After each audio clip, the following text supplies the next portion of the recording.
Twesomako page 2 bawandika ku isima ne bagaba bigenze ku page 2 wano wojjola bene maaso eno abantu babano babakuba mu bufaananyi bwa passport Obama mbu yali afuga America uno nze ndi ku page 2 ati wulira page una yagala ofuga eggwanga ali wali nena kibinge mu kasonda babadde bakuwandikako biki kuba kati simanyi byokola bituufu bakuwandikako biki nga we nafuula blogging omulimu ogusasuza essente nyingi balwe superstar bafunye n'amamotoka lwanze ndowooza ndaba mu tayimu y'eddembe gwokukuba mawulire page 2 akubye page 2 bigenze ku page 19 page 19 balwe superstar nabo we bagiddemu balwe superstar jawo ngaani awo anti be bano ebirungi ebivudde mu mulimu gwe natandika kati batandise n'ovuga emmotoka just tebankubira kubanga ku page yo ndaba banyizeeko lwesu anti nkulaga abamu kubafunye ebirungi abantu wano bakuddamu ebibuuzo Isima nze nasinga musanyukira lwe yagamba abagagga batuwa akawunga Isima nasinga mwagala wavaayo n'agamba kuteesa n'awulira abagavumenti kati ebyo mwe muddaawo ne mutandika okungezaageza ku bantu be basiba olw'okubba ettaka simanyani bafere battaka nti ali luweero tujagendayo Isima Edimeza yabuuza mbu kino kyamaanyi olowooza kyamaanyi genda mu printing anti oba tewasoma totegeera genda mu printing y'amawulire gonna obagambe kitwala ki okukuba omuntu ku page meka page namba sm page ziri 2 era ono yenze nkulaba wali mu gavana nali mu gavana ngakoze pate ya $1 million pate nalinayo pate ya $1 million ya muganda wa Fole we Sweden kati owe Denmark page meka 2 ekyo genda okibuze mu printing nkulaza akafaananyi ka Obama balina bye bamwogerako wano naye awo balina okukuba mu kafaananyi kati ni kakovu Obama wuuyo oyo so Obama ng'ani amuwa page 2 mugano so omuntu abuuza nti ekyo si kyamaanyi nnyo asooke yeerabeko mu mawulire weerabe mukko page 2 tumira muganda wange Macdo manager wo omusajja yali hambo nnyo oyo yakola ku byokwambala yakoze omulimu bino ebirungi bye tulaba Isima okubeera organizing nga bw'oli omusajja oyo yali mabegawo Macdo kuva dda akola mu bya design ne Wilson Road n'abali mu America London bonna bamumanyi akola mu byaki era kati ebyokwambala bino busaati biki byonna yabikyusa nti ovolabanga ebyobusweta ate omu nokwandolinga essimu nkubira essimu olabe gyezinaviiramu ate okulimbye abantu bankubira ddala Isima nakubira muntu omulala nakwata essimu si mulala those are personal dollars bange ontuukako lumu otya yita mu protocol nze njagala kusooka kwebaza muganda wange Macdo ali hambo so okubeera naawe nabeera nga mutambuza ebintu bino amanyidde ebbanga ddene alaka akumanyi newe nali ngende bweru era yeyampa engoye Macdo waliwo eyaŋamba wazibasa kumutaasa wazibasimu kumataasa siina kyenabba bayaaye baaliwo omuye yaŋamba balukoleta akayayayaabo naye kali kagende ebweru kabba simu yange omutegede simutegede naye webali babalimba bamumanyi naye sabba simu amufula mumanyi Maaka yali alina edduuka ku Wilson nava Washir nenjayo twali ku William era nenzijayo gundi yange Flash nenzija ne Maaka nampa engoye mu botiiki ye neŋŋenda Entebbe oyo w'essimu just amanyi naye ayagala kufuna ngeri gya ayagala yitiraawo naye wazibu tugende nabagamba nti weekend tubeera tugitaganjula ne tugikwatakwata ne tumamenyeramenyeramu yabadde ku nnyonyi yabadde ku train yabadde mu bus yabadde ku board yabadde mu taxi nobeera ng'ogifuna nobafundiza mu data n'otalaba bingi naggwako n'obiraba lumu ku Isima tusamalizinga data ate olabe ebyanga ate olabe ebiki data akuggweko simanyi Freak Friday tula butuuzi wano olabe ekintu ekiri samalize kikugamba tutandike ne Bobi Wine yabadde mu musango gw'embaale amala budde aloopaani okitegedde kyetugendako kimanyi yabadde Mbale ng'aloopa abapoliisi tebazze na kujja naye omusango weeguli weeguli misango mingi gyegiri loopa weewuubeyo ffe tuyinza okukwata abaofiisa mu kalulu kano tubaweereze mu byekkooti weewuubeyo wekka anti emmoloka yo mwagikubye kyabadde kibisa nkikondo eninga naye nga lwaki anti nange nkugamba tuli mu test times baofiisa bangi tebasoma kigenze wala batono omusana gubookya gwe baleegereege eyo byojjofuna sajja tannatuukakoka yalina omukazi amaze wiiki 2 aba ava ku station bamugamba nti Bobi Wine atandise aba ava ku station bamugamba Bobi Wine ali wali akolere naye Bobi Wine isima tubeere feya yakoze eki tayina ne kati baofiisa bali overstretched tannatuukako kago tokitegeera mu bwongo agenda ova wali bamugenda nti Sakoza atawaanya wali ekimujjira mu bwongo si kupreventinga kukola kyonna ekikulaga nti tulekerawo okunsumbuwa tewalaba essegirinya watwala endabirwamu enjatufu ku poliisi kusumbuwa okiwulidde kati ofiisi ono gwe badelegatinga ne bamuwa ebiragiro atuuka n'akola ki n'akoowa nagaa ne kati kino kakikole buki bukozi abamu bali angula abapoliisi eri ba Bobi Wine olwo badraininga bo bali ku order gwate oli muki mu campaign kati alwawo gendeeka wana abapoliisi bali overstretched tuli milioni 45 tutuweza mubasasula gavumenti yamwe tebasasula tubasasula naye bapoliisi si money making company wajja gaggawala oba wajja kusaavinga oba yagala gaggawala genda mu kikuubo okole soogera bubi ati kugambye police is not a money making what business. Once you come in for police you have come for patriotism and serving. Yes olinga nganga tikyamugwanidde Bobi Wine abasawo bawano basasula bulungi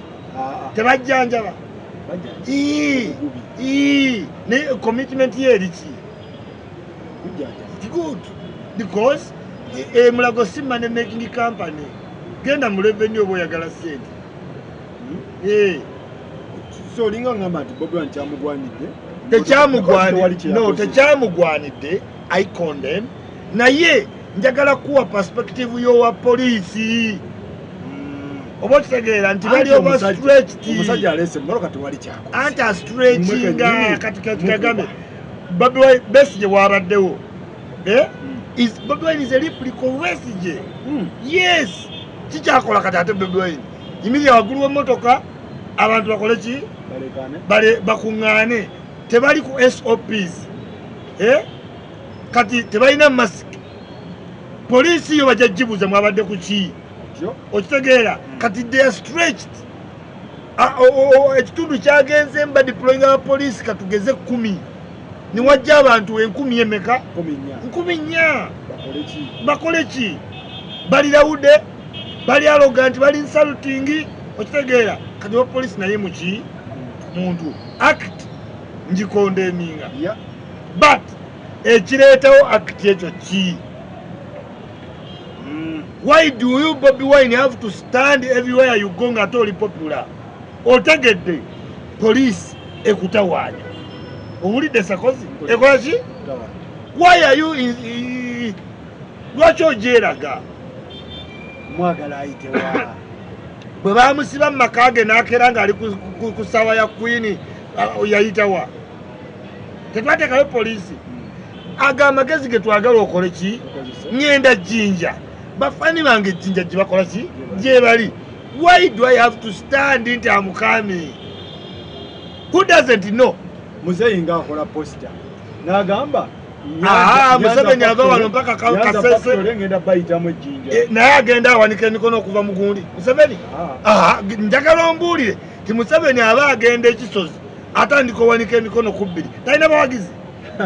ewa aliwa wanika omukono ku 2 ekyabalina tobalaba nkawe base mu kkubo mumwina ayinza okwebaka abekiwanya oba abaddala abaddala ekiwani fe tubimanyi ku myaka gyaffe abekiwanya babaasi okiwulira bubaasi bwamwe buyo bwabasomba naye kyegambye embaala oyina Bobi Wine today yinza okukugamba nti alinga mechanic when he coughs ekyalo kiyinza okukwata senyiga then go to Justin Mbale baddemu okulaba ng'oliwa Mbale baddemu olaba ng'oli Soroti so ogendera mu taxi mpola mpola n'emmotoka yonna eri kaze endabirwamu nga ziri tinted n'atuuka Embale yes babekulu omulaba waliwo wabeera mu kibuga ng'ali atambuliddeko mu motoka ez'abakirebaso kubanga si all the time nti yeetaaga okole ki otegere kubanga waayisaawo mpenkoni ye emukositinga ati Bobby kino kiba kimuyambako okuyita mu bantu n'abantu okutegeera nti anti obakozingidde tulabo kati bakutte bameka bakutte yo polisi yakoze ki gwe ng'ekutanga okola ki naye tolina balooya bagenda bajjayo at the end of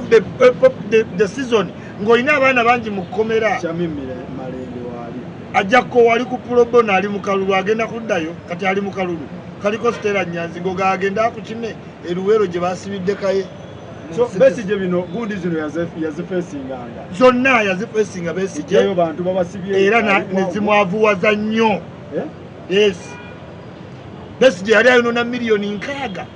kujja bantu muki makomera kubanga ne Lukwago ne weyali ng'awoleza bwereere Besigye olina okugula amafuta bamukwatidde Aluwa Kasese wabadde Mbale wabadde eno Mayende ne waba nga tagenda kukolera ssente naye facilitation ebirina okubaawo olina omufunira woteeri n'omufunira emmotoka amafuta airtime kati mukavuyawo awo gwe bakubye mulina okuziika biki kati gweokiraba kitono naye yo gavumenti ngezi ekibiludinga ogenda okakananga mu makomera ga Uganda olinamu abaana 4 bonna olina oba abo abaana nga gavumenti egenda ebata nga bakwekyusiza this is the work of government. Uhuru Kenyatta abadde wano Ugundi atambuza abantu ono Raila Odinga Uhuru Kenyatta akwatako 10 n'abasabye emitwalo 5 aga bailo mu kkooti ne bagaba abazadde balade bagenze woli time egera tuka abazadde bawereze abazadde bagende wa Bobi Wine gabana bwe bali makomera gye bali linda akaluluka gwe gwoli mu government tujja bakuweereza mugene mugaba ngabagala ki bano bagundi bano bani bano abafa mwera bibbe bana abavubuka yali omuyimbi simanyi bali bamuyitani Ziggy Wine abo bazigi Wine famileza bazigi Wine ezo zafa naye bano abatudde munda towulanga omusajja gwe bayita Mugumya famile ye Besigye tagirabirira agirabirira kubanga Mugumya bamukupa ate twongera kuba mu mawulire Mugumya wa Besigye Ziggy Wine wa Bobi Wine mumuteeka kuli kuteekako abazadde tubagambe yasibisa abaana bammwe atambula ababe basoma nga bakeera magere ng'ovamu obukadde 6 buuza Kenzo bwe yali ayagala Mbunajje ng'akuba Jambo ku airport ne Seggirinya ekyamutuukako obukadde 6 addemu ate okwata boda awo ke byali awo to secure back the borders 60 million abiddemu Kenzo government eri faceless bakugamba bano bafudde on your hands yes nkugambye bakugamba bafudde kuki kati Bobi Wine yalina otandika olumirirwa abantu be mu circumstances nti tali favored neki ne police obalowooza state operative zikolera ki government he has to stay cautious kubanga alina okugamba werazi bunzijayo ebbugumu ne lijja naye ndeka nnumiza abawagizi bange kubanga kati police alina be yakoze eki ate sikyaliko ekyobajjayo kuba time ekola ki egenda ojja noonya ne gwosindikayo nga tewali balina naye muwaddanku nyingi ayinza owoleza obwerere yafunye sente mu looya awoleza obwerere omutalukwago Bobi Wine alina kukola ki mu mbeera eno because yeetaaga crowd eyo ng'atambula ate gw'oŋŋamba ti crowd eyo eyinza omuleetera obuzibu ate kati crowd ejja muleetera obuzibu kubanga gavumenti eyongera kwongerako mbeera za SOPs okitegeera ku covid kakati bajja kukuluwalinga mu kakodyo okuŋŋaanya abantu bagambe this is too much bakukwate bakole ki era walaba president gye yayogedde n'obusungu n'agamba waliwo omuntu gwe bayita Zaake kati president wayogera bwatyo gwe tokimanyi DPC w'Emityana omutima gumukola ki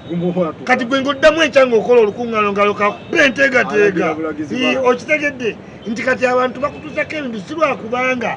Museveni yamulagidde ne DPC w'Emityana waba yalabye speech ya Museveni akeera kukola ki kutabuka kuba amanya omulimu gunaatera okukola ki ye pulezidenti wajja mugamba ajja gamba ani DPC ani RDC mubampiti RDC bamugaye gwe wano waliwo covid kati yalyoka ava entebe akutuuseko anga gogagwonyigire Museveni yakubye Museveni yakubye omusajja nga munyiivu omusajja wammwe kiki ekigenda maaso ani Muzeeyi Museveni mwogera propaganda ow'ekisiru mbabloga bamwe bava ku mulamwa gw'otandika ogaa nti Kabaka yafudde nga tokola Mmengo oli mayiro 8 oli eyo kwasayira muwadduka Muzeeyi yandyesonye social media ejja musuula ye President Museveni has to rein in kubanga wotandika ebintu ebikwata Kabaka religion tribe oyinza osuula ensimu ki Museveni si musiru taking things for what akimanyi okwogera nti Kabaka wa Buganda mufu kyoyinza okukola ki okuleeta kati has to rein in era Zaake mubuulidde tagenda tuuka kalulu Zaake nkugambye waliwo n'abatagala kati kunyiiza pulezidenti Zaake ena kyeyafunye ne mu Mityana balina omegaswa bamuba akalulu ali mu buzibu Zaake mwali nga pulezidenti okumishoninga bw'atyo n'agamba we shall crush kibi namulidde ayogera ku tribalism bazaake be bamubeerako tribalism n'agamba we shall crush yes watokola Mmengo toli mwogezi w'Emmengo oli mayiro 8 balina babuloga babe bagoberera bali bayita ba conspiracy theorists abuildinga bisitole n'abikubulira ne bikwata omutima gwo naye nga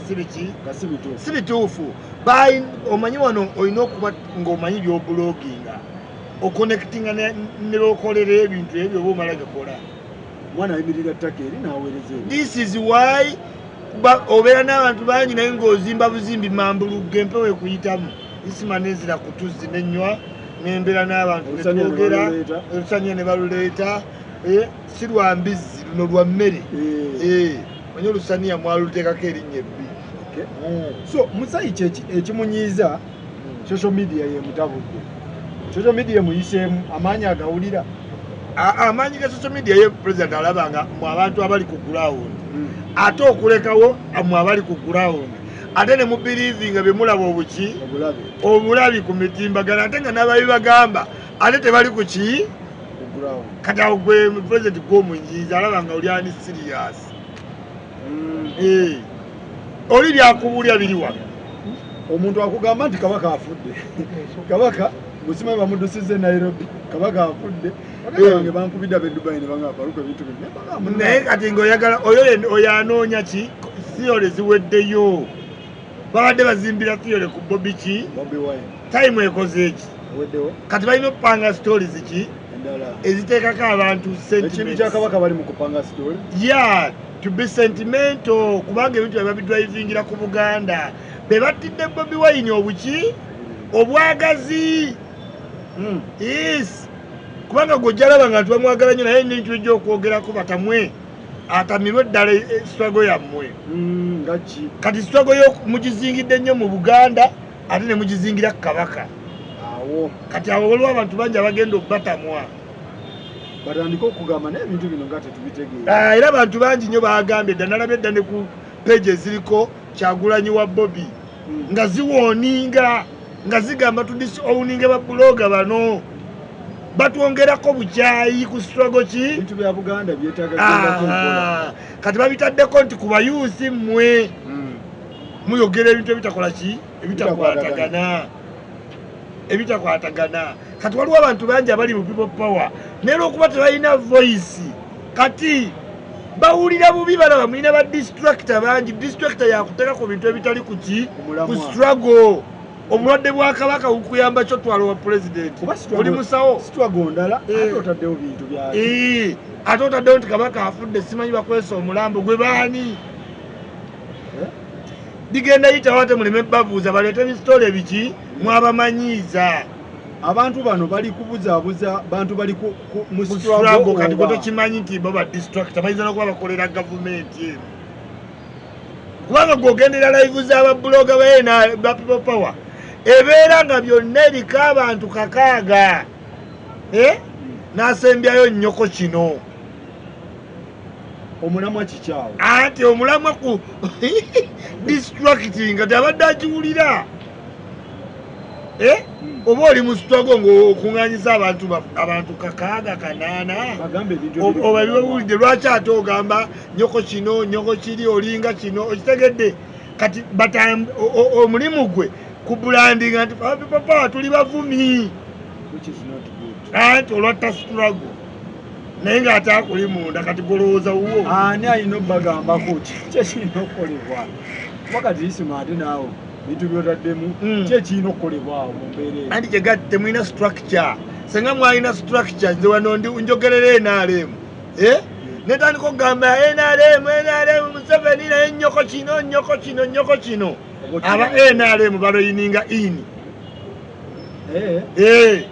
ne bagamba we want to clarify about ndisima byakola ki tebiri presenting a party yaffe kuba balina structure balina secretary general mobilizer simanyani mwe temuyina muyina principal n'omwogezi ne mouthpiece gyonyigakaawo so singa abaana bano tebawemula nnyo anti kati okuwemula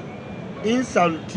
ate abantu bemu insultinga ne bamala okujja ewammwe ate ne mubawaana looks vague kiringa asesema bw'alya aliwa yenna bwe twawa bonna abo abadde pibulo ani gwe batavumyawo Nambooze Abedi Bwanika simanye muwanga kivumbi weekend Nambooze mu observer bamukubyeko story ng'agamba after 2021 no more people power of course people power musaayi era kyennyini kyabagamba kyeyakoze va gy'oli ogenda ofuna omusaayi woba tolina musaayi okola ki Nambooze teyandiyogedde ekigambo anti yakubuulira atalimu eyo pate ne kakaadi engeri gye mukakwata nti ka 10 kakapapula eyo kaadi is that a pate kaadi omuntu gy'ateekamu ekitiibwa tewali ekyandibadde kikulu ekya kaadi naye Nambooze omuntu ali mu noopu ate n'okola statement yagikoze ku Lwakuna n'agamba after 21 tewali noopu kubanga noopu is a vehicle for any failed politician and musician to stay relevant. Yes, kati kankubuuze DP block yalese abantu bameka ewammwe yalese bangi wanga 18 kakati abantu 18 ekibajje mu DP butaagala bukulembeze bwani bwa Mau talina wadde jirita abalemi musobole Museveni owa tanka wa police wa side business DP na UPC side business ya mwe anti naye bebalemi side business munasobola main business yemwe anti wemmanga if what you are saying is what is it true kakati okiba nti Sakoza ayina mukazi weeka naye yantama ayina ne side dishi nene side dishi wa Sakozi yangana ngate yowange yabadde agenda oba first royalty kitegeeza mukazi wa Sakozi omusobola kati wekiba nti Mau side dishi ya NRM ngawe mugamba naye nga ne side dishi yakugaana ngate gwe otoyina kitegeeza ate tojja kusobola main wife oba otegedde kyegambye nti omusajja alina abakazi babiri gwe toyina okiwulira n'oloopa ne mukazi we nti omusajja waayenda osobola okubba side kick ne side kick nagamba Sakozi okwagala nsigala ne Isima nga ndi wakubiri okitegedde kati ekyo okiba nti Nambooze simanya ani temusobola kujjawo Mau then temusobola Museveni Nambooze baba balemeddwa Mau Museveni muveeko ddala Abedi Bwanika biganye yagwagwa gadda yagwa abantu bangamba twogera ku buli lunaku twogera ku NUP twogera ku NRM FDC UPC bijema kiki lwaki tujogera teri muntu ayinza gatta munnyo mu mata ng'alina abagenyi katwogere ku UPC tugigambe nti Obote yafa oba Akena yasalako enviiri teriiwo weeri bulifu keesi ng'ekibiina kyammwe ekya Nuupu omuzeeyisewo mu sipiiki ye yakonye ne ku Nuupu muzeeyi Museveni yadde akuba sipiiki awo tipate kakati waliwo biki bano beegasse naye simanyi buno bu percentage bwe yabalabala simanyi naremu youth election others mulimu Nuupu neŋŋamba tolaba Nuupu ajogeddeko kitegeeza atumanyi yes kubanga yabongedde ne ssente mugenda kufunanga kati biliyoni aga mubadde mufuna 15 kati gwe wagira muwawa bali ku kirala Museveni ye yeyongedde pate ssente ate tezimuvuganya nammwe muyinza muli side chick ya Museveni nga temumanyi nkutidde yandi kigikalakatako gavumenti okuwa Nuupu ssente kati twabawadde gwe jangu otuvuganye ng'olidde tulabe tuzaffe twabawa tugende ku FDC Besigye wiiki eno yennyini Olwokuna Lwakusatu yagambye nti kintu tagenda kibeeramu n'endoosinga mungi Birigwa tannabendoosinga n'abagira yabagambye kati n'abawaga Besigye kyabala kiyangu mwagenze ne wajjawo new politics ow'ekisiru demonize insult blackmail attack byonna mubikoze eki mubimukoze now Besigye yagambye avudde mu kumulonda naye asigadde muki mu struggle Besigye alaba bulijjo ekimutwala mu kalulu abantu abasobola okwogera nabo alabe nga bakola kibapurayizinga against muki Museveni emirundi erina kikoze eki kiganye kati ate ku scientific election eno ate gwatagenda meeting abantu ate yesimbewo moso ng'agenda okwanawunsinga yoli yali yamusibako omusango gwa leepu Besigye omuyita musiru kyakoze ki tye twabasome Makerere awo tugamba funawo dediya okitegedde oba oli musabi wampya tugamba wummulamuwa ebbali kati ye Besigye mugezi tye population egenze n'ekyuka nedda kuki ku political novice kakati wedda ku political novice ye Besigye kyakoze tulako wabbali muleke mukana aka scientific ki ko kamanyi nti ko kakoze eki kawedde akalulu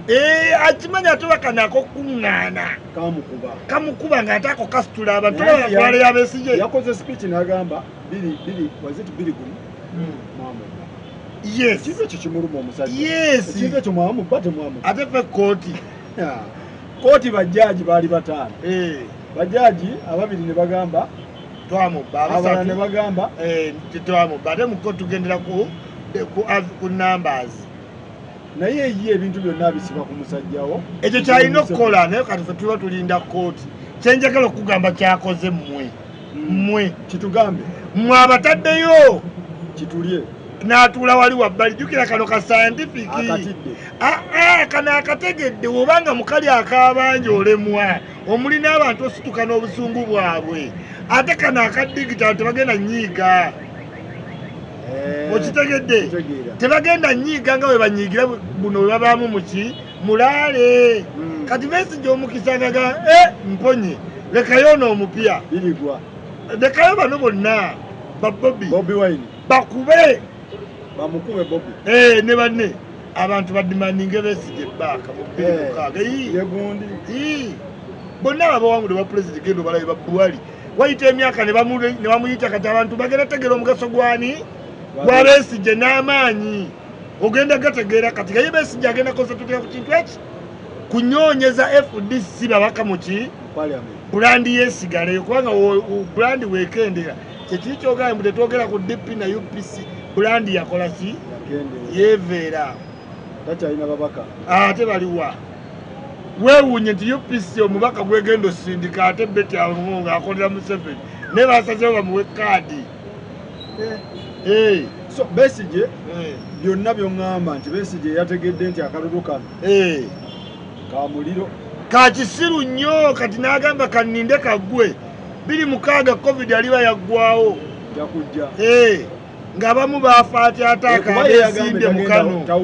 tawummudde kyakimanyi akimanyi is going to revamp himself akole ku contact ze new strategy awakinge bulungi ne FDC ku ground nga taliiko nnyo attention kuba attention ebadde emulemesa kati after 20 years akitegedde attention sigikola ki sigyetaaga njagala mobilizing nga Mugisha muntu gavumenti ekuliiko kati Mugisha muntu aleka ayagala nnyo gavumenti mwabannuku mukola amaki amawulire gano wewewe okitegeera kimuyambe ye to build under what ayise wansi angambye omusajja oyo ali aluwe wamaanyi ate foma amejjeno ebigambo abimanyi ebyokugamba abimanyi angambye omusajja oyo anti ali ku ground eyo anoonya kantu Kane Besigye yamanyi threat Kane Besigye yeetaaga ogenda kuki ku ground yakimanyi nuupu wootayise kasita bino biggwanga yagenze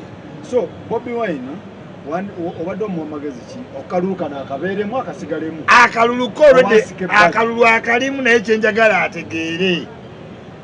webaba baganya otuuka Embale ka radio station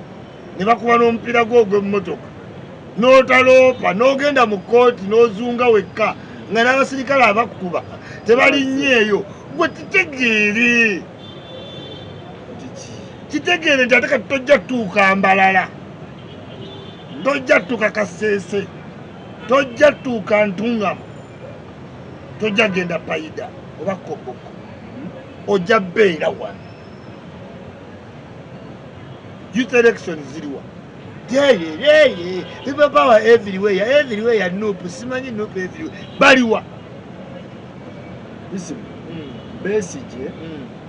okusikamu emabega kiwa Lukwago potential oba Besigye kenyini yagenda okudda anti era bombi strategy eki because mu politics somebody you're going to ally with ayina okuba muli ntande mu birowoozo ki Lukwago ne Besigye balina mu Dawuti mu byabirivingamu kaligoza Lukwago musiru okweyongeramu bwa meeya birigwa ne Amuliyat waliwo asinga Lukwago amaanyi kati keep the brand birigwa na Amuliyat by 2026 Lukwago amajinga party president Besigye yagadde labisa birigwa because mu FDC toyinza kungamba nti birigwa na Amuliyat bali influence okusinga Basemujwa basinga manyi party ina Semujju spokesperson ate muto Semujju abadde wano mugawo aweereza yamawulire wano Bobi Wine olaba yesimbawo ate Semujju abadde mu system Semujju anti kati kyegambi Bobi Wine naye senga agenze mu party structure ya any party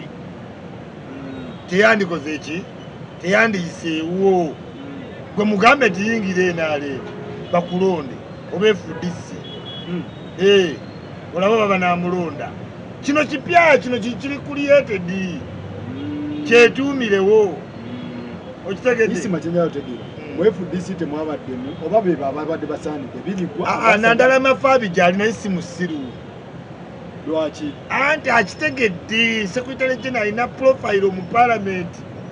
ate yadde mu bya party president byatagenda ayitamu afiire constituency make sure you fight within kati nadala mafaabi bonna baagala to fight with what within kyolagaba bagenze mu DP block yaze mu Nuupu teyabayambye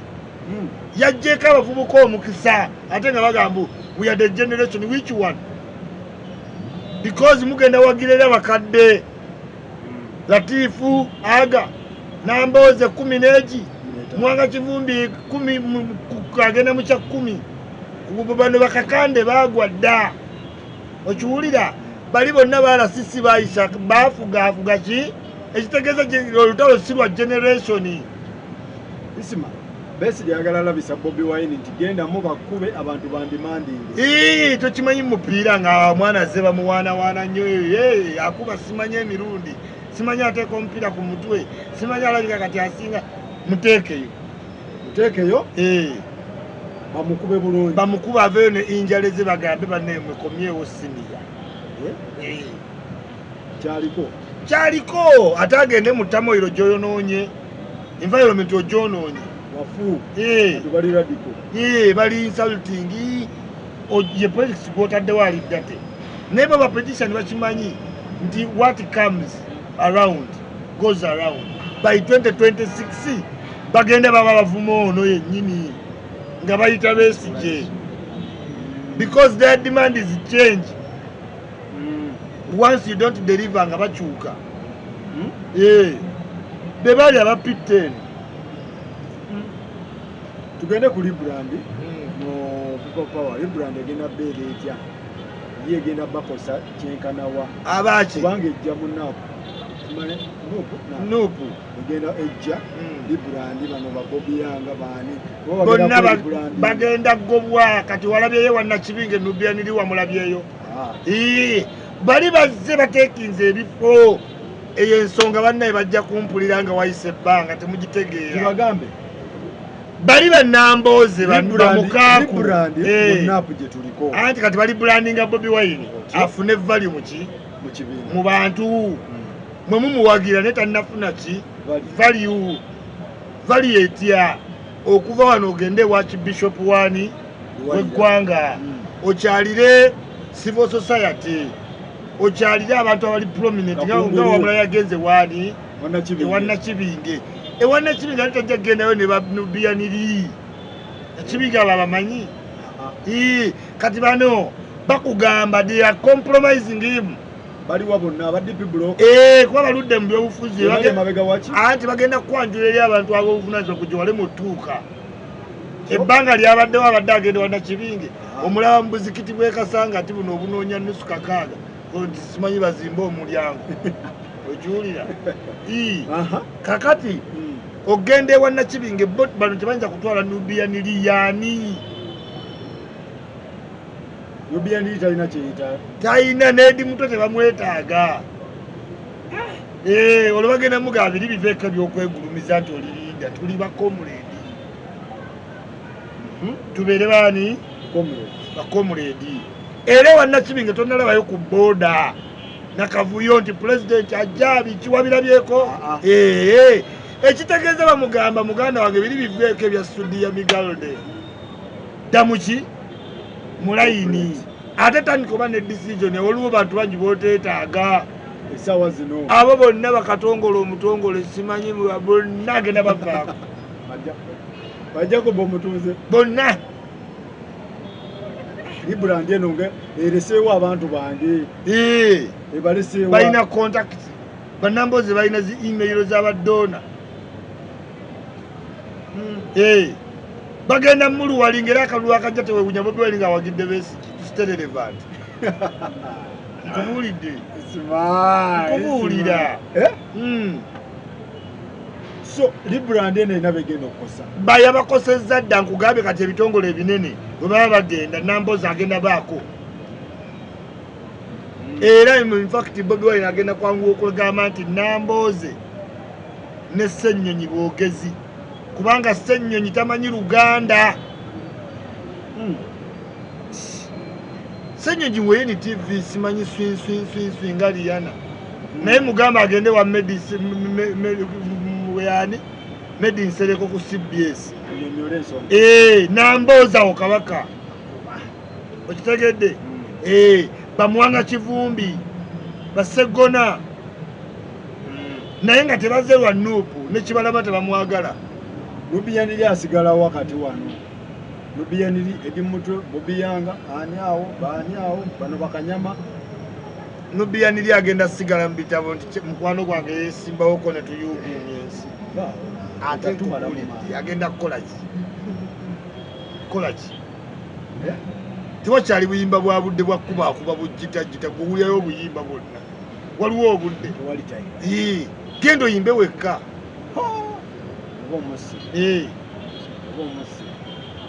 Soli brand erina begenda okutwala banji egenda basalako banji kuba kati balina ofigitinga Bobi Wine okuyitawo nga candidate legiti bili ebya delegates conference ebyasooka babikoze eki babimenyewo kuba Andrew Mwenda yabayingiddemu ayinza bakwatirawo n'akola ki n'abaloopa kati bannamboze bagenda biiya game bagikola ki bajimanyi bapakira abantu bamwego bakwacho ova koboko ova yumbo ova gundi okitegedde basobole okugamba nti delegates conference yamukoze eki n'ebiri ebya Ssenyonyi ebyekisirumbu twabadde kakiri nga wakola delegates conference ebifo byali biggale tegeza wamenya amateeka ga karantini bakutwale mu karantini tewali yakulonda mu bufu bwe bumwawo Nuupu yabadde ne bagundi n'abavubuka abana LC5 biki bakuŋŋaanye abadippi babadde bamakinde west Masembe baani eyo wonna babadde bayitirivu dippi neetula ku ttebo nega afa abasalawo abakola ki Masembe oba olina abantu makuno muterekere so nti Masembe oba olina abantu bataano ng'abantu bataano bava makindi awo dippi bebalina okukola ki okusalawo nti Masembe Faruku Muzeeyi Matini Masembe Gwagira mwabataano abana mu ddeeri abana ne bagamba mwabakajja mu kintu kino anti olwo yoyo supu disi ekigambo nkiddamu nekintawanya to differentize omuntu okujjako omukisa gw'Amasembe gubadde ddi kati bayingiddemu abawi b'amagezi ate nga balina stake bakompromisinze Bobby kati kyegaye mu Nuupu tewagenda kuddayo kuba mirembe waliwo bagenda okugoba credit quota bagenda tuka bannamboze bamugambe Nuupu teyinza kubanga ate ofisi zaayo ze zimu neza people ki power kuzaawula owulire anti olwo bagiremaza bagiremaza evire ddala ku Bobi Wine beba kyongamba nti maaso egyo tugenda people power is of ejjava kwa kati bano bagenda gaba Bobi Wine tetusobola kubanga ofisi za people power ze zimu nezaki kubanga si buli ali mu people power nti waki ate awo ng'amaze obbawo ebifo nga boogerera mu capacity nga baliida nambozi obaze omukwasa oba spokesperson mobilizer ayogedde nga mobilizer wa Nuupu akyayogera kirina okukola Bobi Wine takyalina independent mind era bonna bamuliko nti Bobi wadde okwendosi nga tasobola kubanga mukaaku eyakola ku ddiiru ya Nuupu ne people power agenda kwesimba lubaga kati oŋŋamba ota nti osuubirayo okwendoosinga olabya campaigninga nakubuuza Ssenyonyi yajjawa kaadi yamugamba nti wennakawa ekitegeeza ne mu Bobi Wine mulimu ebifo ebiri ring fenced ng'NRM bakera ne bagamba Ssenyonyi ye mwogezi wa people power ne Bobi Wine ye principal waki era ne bagamba kati ekiro kye kimu enkeera nti Ssenyonyi ye mwogezi waki wa Nuupu era Bobi Wine ye pate ki ekitegeeza ebyo bifo biri ring fenced. That's why Mwenda came. Anti Bobi Wine yajjeyo empapula. Anti Ssenyonyi yajjeyo ali mu pate primary oba yeewadde Wennakawa. Singa bibadde nga byogera nti byanakyemalira teyanditawanya kujjayo empapula. Anti yali tagenda kujjayo tokitegeera yali tagenda kujjayo Mwenda n'ayingira eno n'ategeera nga olaba ekyaka miliyoni nti Joseph Mayanja Alias Eke Kamiliyoni nti mu bipapula ebimu erinnya lyo mweliri kati omwana ayinza okukuleka n'omukuba akalulu ka mmeeya nakkuba mu kkooti okitegedde kyeggamba nti kati kyekiri kyenkunnyonnyola okitegedde nti oyinza olowooza kino okitegedde naye ng'ate olina okukola kiki kino tukirabyeko kati kyekyo kyaleetedde abantu okwetereeza mu kalulu buli kimu kikole kitereeze nga ffe bakuba mu mawulire buli kimu oli open Ego bakubuze bikwatako tomanyi gye wazaalira baana basatu. Oyina n'abaana ya kisa wosanga wosuula. Okay. Era Bobi Wine n'abayita abaana abo n'abagamba temulwana bannange n'abayita n'abagamba mujja kudda tukole ki. Ekyo nakyo takisobola. That's not your job. You are undermining a party now. Anti gwe Museveni kyogamba oyinza otuule entebe n'otumya abantu abagenda okwesimbawo. How? Eyo ye structure ya Nuupu kati yeyina okukolaawo. Gwe president omanyi otya abali ku ground, are you the mobilizer? Is Bobi Wine the mobilizer of Nuupu? Kati omanyi otya ali ku ground ng'ate onoonya kalulu. Ekitegeeza gwe tolina capacity etuuza abantu kugamba ani ayimirire. Oyina ekikola ekyo nga watuddewo bapata ki leaders abakubulya ebiva e Lubaga.